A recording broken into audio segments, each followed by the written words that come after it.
1884-1936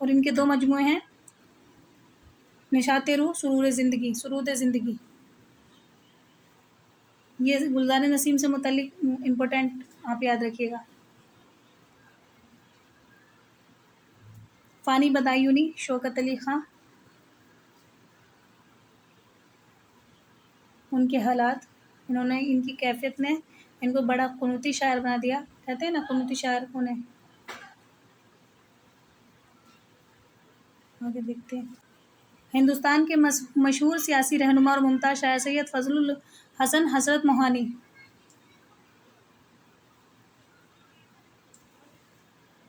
1857 کی غدر سے متعلق ایک سوال آیا تھا کہ کس شاعر کا تعلق تھا اسے، تو وہ ہیں حضرت موہانی، لیڈر آزادی تھے. یگانہ چنگیزی پٹنہ میں پیدا ہوئے. یاس تخلص کیا، پھر بعد میں یگانہ. انہوں نے اقبال اور جوش کے خلاف بہت کچھ لکھا اور بہت سے دوسرے شعراء سے مطمئن نہیں ہیں. یہ ان کا مجموعہ کلام ہے. جگر مراد آبادی 1890 میں مراد آباد میں پیدا ہوئے. اب ہے اگلا باب ہے 12واں باب، نظم میں نئی سمتیں. تھوڑا اس کو بھی دیکھ لیتے ہیں. اس باب کے حدود کو دیکھتے ہوئے جس شاعر کا نام سب سے پہلے لیا جا سکتا ہے وہ جوش ملی آبادی ہیں. 1898 میں پیدا ہوئے. ان کا نام شبیر حسین خاں تھا.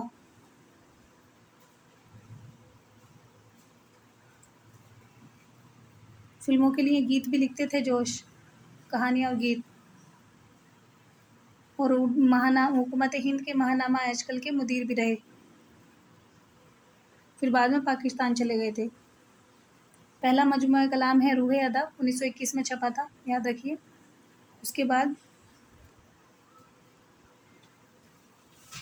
دیگر مجموعے ان کے نقش و نگار، شعلہ و شبنم، فکر و نشاط، حرف و خیر. یہ دیکھیے.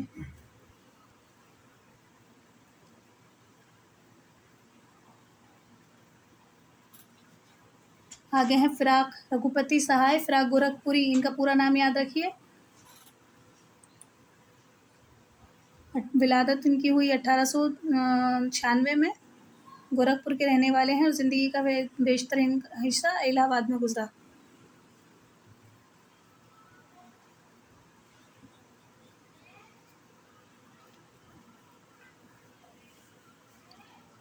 یہ ہیں فراق کے مجموعہ کلام: نغمہ ساز، غزلستان، شعرستان، روح کائنات، گل نغمہ، دھرتی کی کربٹ. اور گلبانگ کے نام سے ان کا ایک مجموعہ شائع ہوا، گلبانگ. اس کو بھی یاد رکھیے.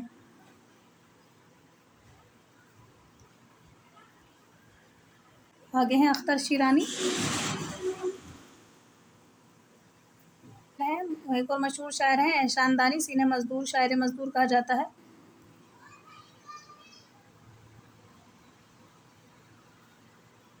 آگے ہیں فیض. پنجاب کے مشہور شاعر اور ادیب فیض ترقی پسندوں میں بڑی اونچی جگہ رکھتے ہیں. ان کی پیدائش 1912 میں ہوئی. عربی اور انگریزی میں ایم اے کرنے کے بعد کچھ دنوں تک معلمی کرتے رہے. یہ ہیں ان کے مضامین. نظمیں خوب لکھتے تھے. ان کے 4 مجموعے: کلام نقش فریادی، دست صبا، زندہ نامہ، دست تہ سنگ. زندہ نامہ ان کا شعری مجموعہ ہے. کو اگنور مت کیجیے گا. فیض کی نظمیں اچھے سے پڑھ کے جائیے گا، ضرور ان سے سوال آتا ہے. آگے ہیں اسرار الحق مجاز. ترقی پسند شاعر تھے. ان کی مجموعے ہیں شب تاب اور شازنو. مزاج ہمارے نصاب میں شامل نہیں ہیں لیکن پھر بھی ہم ان کو دیکھ لیتے ہیں. آگے معین حسن جذبی. سلگتی ہوئی آتش رفتہ کا شاعر کہتے ہیں انہیں، معین حسن جذبی کو. فیروزہ ان کا مجموعہ کلام ہے. اس سے آتا ہے سوال دیگر کمپٹیٹیو ایگزامز میں. جمیل مظہری 1905 میں ولادت کی. انہوں نے نئی نسل کے شاعر ہیں احتشام حسین کے مطابق. جاں نثار اختر ہیں 1914. علی گڑھ میں تعلیم حاصل کر کے کئی برس تک گوالیار اور بھوپال کے کالجوں میں استاد رہے. علی سردار جعفری